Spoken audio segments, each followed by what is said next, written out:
এই হলো একটা নর্মাল কম্পিউটার কিবোর্ড। তো চলুন দেখে নিই এই কম্পিউটার কিবোর্ডগুলির কী নাম রয়েছে এবং এর কী কাজ রয়েছে।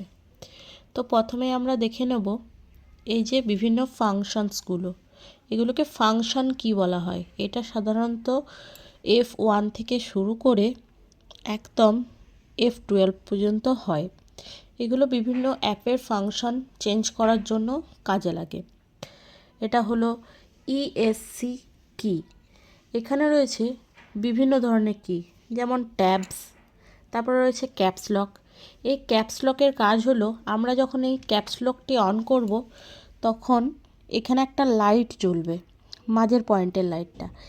এর কথাটির অর্থ হলো এইখানে যে সমস্ত ওয়ার্ডগুলি রয়েছে ABCDEF এক্সেলটা যা সমস্ত ওয়ার্ডগুলি রয়েছে সেগুলো যখন আমরা টাইপ করব তখন কম্পিউটারে বড় হাতের লেখা দেখা যাবে। আবার যখন আমরা ক্যাপস লকের লাইটটি অফ করে দেব, অর্থাৎ ক্যাপস লকটা আরেকবার প্রেস করলে লাইটটি অফ হয়ে যাবে, তখন আমরা এই সমস্ত লেটার প্রেস করলে ছোট হাতের লেখা পাবো। আর তারপরের কিটা রয়েছে শিফট, অর্থাৎ এটা হাত দিয়ে যখন আমরা 2 টিপবো বা 3 টিপবো তখন 2 বা 3 লেখা আসবে না, তখন 2 এর ওপরে যে আলফা বা হ্যাশট্যাগ চিহ্নগুলো রয়েছে সেই লেখাগুলি আমরা দেখতে পাবো। আর যদি আমরা শিফট ছেড়ে শুধুই প্রেস করি তাহলে আমরা সংখ্যাগুলি পাবো, অর্থাৎ শিফট হাত দিয়ে যে কোনো জিনিস চিপলে তার ওপরের লেখাটি আসে, শিফট ছাড়া যে কোনো সুইচ চিপলে তার নিচের লেখাটি আসে। তারপরে রয়েছে কন্ট্রোল, চিপলে ডিলিট হয়। এরকম ধরনের বিভিন্ন প্রসেস, যেমন আমার নিচে এই বোর্ডটার মধ্যে লেখা রয়েছে বিভিন্ন ধরনের সাজেশন বা বিভিন্ন ধরনের ট্রিক্স বা শর্টকাট, এক কথায় সে সমস্ত কাজে লাগে।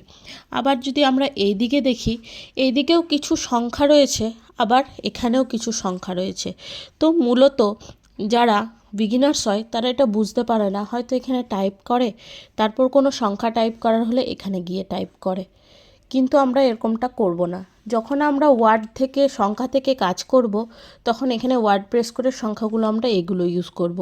কিন্তু বিভিন্ন ক্ষেত্রে রয়েছে যখন আমরা শুধুমাত্র সংখ্যা ইউজ করব তখন আমরা এই যে নাম লক অপশানটা রয়েছে এটা চিপে দেবো, তার ফলে এই লাইটটা জ্বলবে।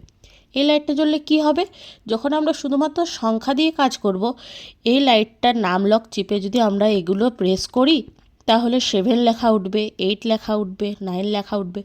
কিন্তু যদি নাম লকটা বন্ধ করার পর আমরা এগুলো প্রেস করি তাহলে শুধুমাত্র অ্যারো চিহ্ন, হোম চিহ্ন, পেজ এই সমস্তগুলো কাজ করবে, তখন কিন্তু এই সংখ্যাগুলো কাজ করবে না। কেন আমি বলবো সব সময় নাম লকটা অন করে রাখার, কারণ আমরা এই অ্যারো, স্পেস, এই যে চিহ্নগুলো এগুলো আমরা আলাদা করে এখানেও পাচ্ছি। অতএব শুধু সংখ্যাটা পাওয়ার জন্য আমরা এখানে নাম লকটা সবসময় অন করেই রাখবো। তারপর বিভিন্ন কি রয়েছে, এখানে একটা এন্টার কি আছে, প্লাস এখানেও একটা এন্টার কি আছে।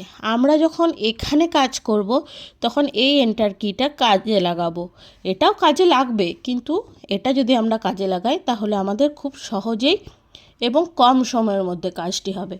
আবার যখন আমরা এখানে সুইচগুলো নিয়ে কাজ করব তখন এই এন্টার কিটা কাজে লাগাবো, এর ফলে কি হবে, আমাদের টাইমটা কম লাগবে।